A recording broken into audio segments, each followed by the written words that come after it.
ప్రభుత్వ కార్పొరేషన్లలో భారీ అవినీతి, వేల కోట్ల అక్రమాలు జరిగినట్లు గుర్తించిన సర్కార్ అన్ని గుర్తిస్తాంది. అన్ని గుర్తించుకుంటూ పోతూనే ఉన్నది.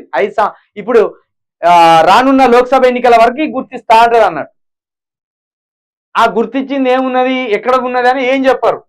వేల కోట్ల అక్రమాలు జరిగినట్టు గుర్తించిన సర్కార్ beverages, civil supplies, oil fed, mark fed, Vijaya dairy తదితరాల్లో గోల్మాల్.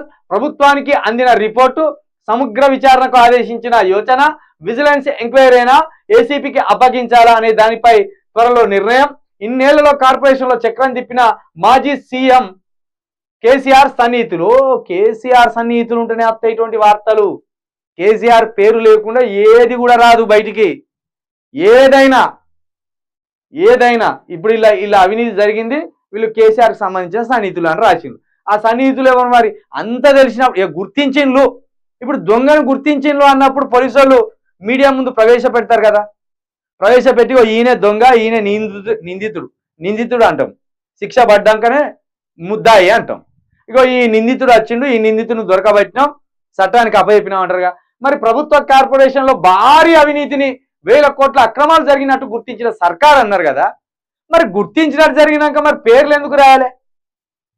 ఎవరైతే అవినీతి చేసిందో వాళ్ళ పేర్లు రాయాలి కానీ కేసీఆర్ సన్నిహితులు అని పెట్టుడు ఎందుకల్లా? అంటే కేసీఆర్ చుట్టూ ఇప్పుడు ఇది